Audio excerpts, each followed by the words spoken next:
देखिए क्या होता है इसमें, डेस्कटॉप के मदरबोर्ड में ये कार्ड आता है, इसको हम बोलते हैं डायग्नोस्टिक कार्ड। डायग्नोस्टिक कार्ड से एरर कोड से हमें पता चल जाता है कि डेस्कटॉप के बोर्ड में दिक्कत कहाँ पे है। ठीक है, तो डायग्नोस्टिक कार्ड लगेगा आपको PCI स्लॉट पे। हर एक डेस्कटॉप के मदरबोर्ड में आपको PCI मिलेगा। PCI पे आप लगा दोगे, एरर कोड ये दिखाएंगे। इसके 6-7 तरह के एरर कोड होते हैं, तो हम इंडिविजुअली उसी सेक्शन में पहुंच जाते हैं जहाँ पे प्रॉब्लम होती है। ठीक है, अब बहुत सारे बोर्ड ऐसे आते हैं जिनमें PCI स्लॉट नहीं होते हैं, तब आप बोलोगे उसमें डायग्नोस्टिक कार्ड कैसे लगेगा, कैसे काम करेगा। तो जिस बोर्ड में PCI स्लॉट नहीं दे रखा है उसके लिए आप USB वाला डायग्नोस्टिक कार्ड यूज कर सकते हो। USB वाला आता है, आप यहाँ लगा दोगे, USB में आपको एरर कोड मिल जाएंगे। ठीक है, या मिनी PCI के लिए भी आता है, छोटा एक वाईफाई के लिए भी आता है, जो वाईफाई का स्लॉट होता है वहाँ भी लगाया है। तो हमने डायग्नोस्टिक कार्ड लगा दिया, इसके कुछ एरर कोड है, मैं आपको दिखाता हूँ। जैसे कि इसका फर्स्ट कोड है 00, 4 टाइम आपको 0 दिखाएगा। 4 टाइम 00 दिखा रहा है, यानी कि आपका जो VRM सेक्शन है, CPU सेक्शन, यानी कि आपका VRM सेक्शन प्रॉपर काम नहीं कर रहा है। 00 कोडिंग आ रही है, आपने सबसे पहले देखना है कि CPU आपका हीट हो रहा है या नहीं हो रहा है। CPU पे आप नॉर्मल हाथ रख के देखोगे हीट हो रहा है या नहीं हो रहा है। अगर नहीं हीट हो रहा है तो एक बार CPU को क्रॉस चेक करोगे, cross check in the sense हटा के दूसरा लगाओगे। ठीक है, अगर फिर भी नहीं हीट हो रहा है, दूसरा लगाने के बाद भी नहीं हीट हो रहा है, फिर हम उसकी सप्लाई चेक करते हैं। प्राइमरी मॉसफेट, सेकेंडरी मॉसफेट की ड्राइव IC वो चेक करेंगे। ठीक है, यानी कुल मिला के CPU को सप्लाई जानी चाहिए। अगर CPU को सप्लाई जाएगी तो ये एरर कोड आपका चेंज हो जाएगा। ठीक है, तो VRM सेक्शन से अगर प्रॉब्लम होगी तो कार्ड 00 की कोडिंग देगा। रैम सेक्शन से प्रॉब्लम होगी, या रैम डिटेक्ट नहीं कर रही है, या रैम को सप्लाई नहीं मिल रही है, या रैम की कम्युनिकेशन नहीं हो पा रही है, उस कंडीशन में E1 E0 या C1 C0 ये कोड आएगा। थर्ड कोड है D1 D0, ये चिपसेट सेक्शन के लिए होता है। GMCH और ICH IC जो होती है उसके लिए वाला कोड होता है। एक आता है FFF, 4 टाइम F आएगा। FF का मतलब ये हो गया कि आपका जो बायोस सेक्शन है, बायोस सेक्शन यानी कि आपकी बायोस करप्ट भी हो सकती है, या हो सकता है बायोस को सप्लाई ना मिल रही हो। ठीक है, तो बायोस से रिलेटेड होते हैं। पांचवा कोड है clock LED does not response. अब यहाँ पर देखो एक क्लॉक की LED लगी होती है, ये वाली R3 L3, हाँ L3, नीचे R3 रजिस्टर लगा हुआ है। ठीक है, ये जो तीसरे नंबर की LED है ये क्लॉक की LED है। अगर ये क्लॉक की LED रिस्पॉन्स नहीं करेगी, ग्लो नहीं करेगी, यानी क्लॉक नहीं बन रहा है, क्लॉक नहीं बन रहा है, तो क्लॉक के सेक्शन में हम काम करेंगे।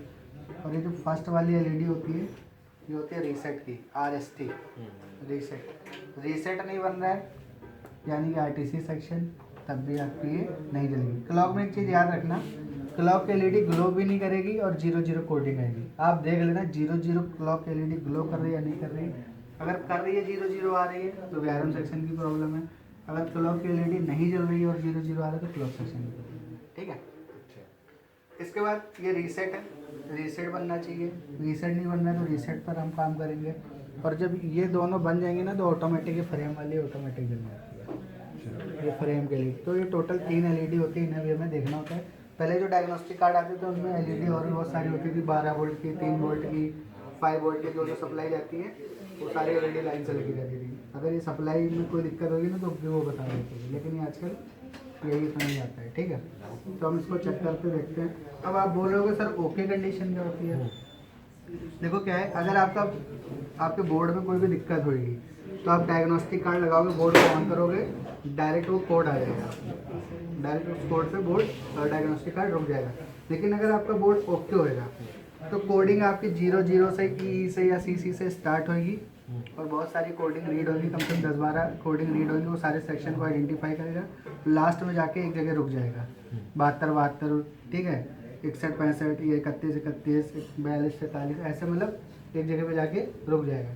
तो अभी हम इसमें देखते हैं बोर्ड तो कर ओके, किस तरह से कोडिंग जनरेट होकर एक जगह पे रुकती है।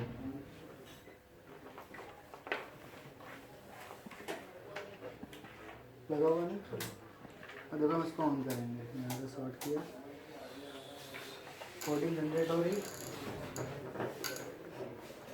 और आके ये एक जगह रुक जाएगी, आपको 81-42 पे रुक गई। अगर इस बोर्ड में दिक्कत होती तो इतनी कोडिंग ही जनरेट ही नहीं होती। इसका मतलब बोर्ड में डिस्प्ले है। ठीक है। आप बताएं, सेक्शन भी ओके है, सारे सेक्शन हो गए, सारी कोडिंग जो मैंने बताई उनमें से कोई भी कोडिंग नहीं आ रही है। यानी कि आपका बोर्ड ओके, आप VGA केबल लगाओगे आपके सिस्टम में डिस्प्ले आ जाएगी।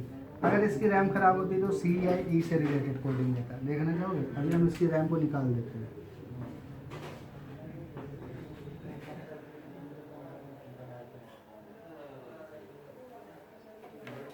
सबसे पहले ये देख लेते हैं, VRM की सप्लाई निकाल दें।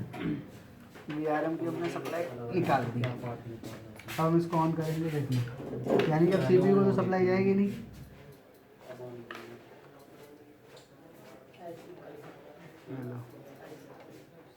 हेलो 0 पे ये कहीं ना कहीं आपके VRM सेक्शन में दिक्कत है। तो आप जब VRM सेक्शन को रिपेयर कर दोगे यानी कि तभी आपका कार्ड कोडिंग जनरेट करने लगेगा।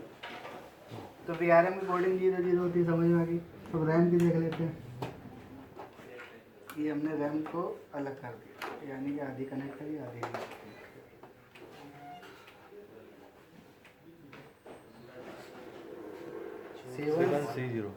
रैम का एरर, यानी कि इसको रैम चाहिए। तो रैम चाहिए तो आप रैम दूसरी लगा के देखो, नहीं लगा के देखो। नहीं में भी अगर सेम प्रॉब्लम आ रही है तो कहीं ना कहीं रैम सेक्शन में रैम को सप्लाई नहीं मिल रही है, तो सप्लाई को फिर हम रिपेयर करेंगे। ठीक है, तो देखो भी एक और चला रहेगा। पकड़ना भाई, इसको मैंने लगा दिया सही से।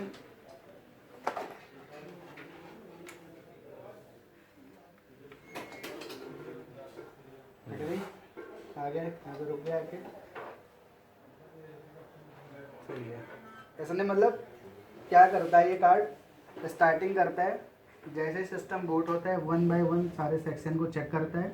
और चेक करने के बाद जहाँ से ओके मिलता जाता है रीडिंग चेंज होती जाती है और आके इस जगह पे रुक जाता है, यानी कि आपका बोर्ड ओके।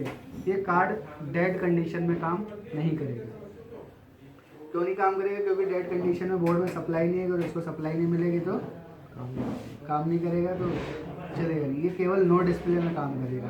अगर आपके पास कोई बोर्ड आया है, कोई बोल रहा है कि सिस्टम ऑन तो हो रहा है लेकिन डिस्प्ले नहीं आ रही है, तब ये काम करेगा। डेड कंडीशन में आपको अपने डेड वाले लॉजिक सारे लगाने के क्या क्या रिपेयर करते हैं। ठीक है, मतलब ये कुल मिला के 3 चीज सेक्शन सही करेगा, VRM, क्लॉक और रैम। नहीं ये देखो कौन कौन से सही करेगा। VRM का के बारे में बताएगा, रैम के बारे में बताएगा, चिपसेट के बारे में बताएगा, बायोस के बारे में बताएगा, RTC के बारे में बताएगा। ठीक है, इस वजह से 5 से 6 सेक्शन आपको बताएगा। बाकी देखो क्या होता है, अगर आपका बोर्ड शॉर्ट है, बोर्ड अगर आपका शॉर्ट है तब भी ये कार्ड काम नहीं करेगा। शॉर्टिंग कंडीशन में क्या होगा, ये लाइटें जलेंगी और बंद हो जाएगी, ऑन होकर तुरंत ऑफ हो जाएगा। समझ जाओ बोर्ड में शॉर्टिंग है। तो शॉर्टिंग आपकी कहीं से भी हो सकती है, वो आपको चेक करना पड़ेगा। मोस्टली जो शॉर्टिंग आती है 12 वोल्ट शॉर्ट होती है। हाँ 12 वोल्ट अगर शॉर्ट हो रही है आप इसको निकाल दो और बोर्ड को ऑन करोगे। बोर्ड अगर ऑन हो गया तो यानी कि आपकी 12 वोल्ट शॉर्ट हो गया। अब 12 वोल्ट में शॉर्ट क्या क्या होता है, मॉसफेट सबसे ज़्यादा शॉर्ट होता है। मॉसफेट को शॉर्टिंग के लिए चेक करेंगे। और फाइनली आपकी ड्राइव IC होती है, VRM IC होती है, वो शॉर्ट होती है। उसको हम तो सही होता है। ऐसे ही सब में सेम कोड आता है, ऐसा नहीं कि अलग अलग एरर कोड आता है, सब में यही सेम कोड होता है। किसी बोर्ड में आप लगाओगे यही कोड आपको मिलेगा, इसके सिवा कोई कोड आपको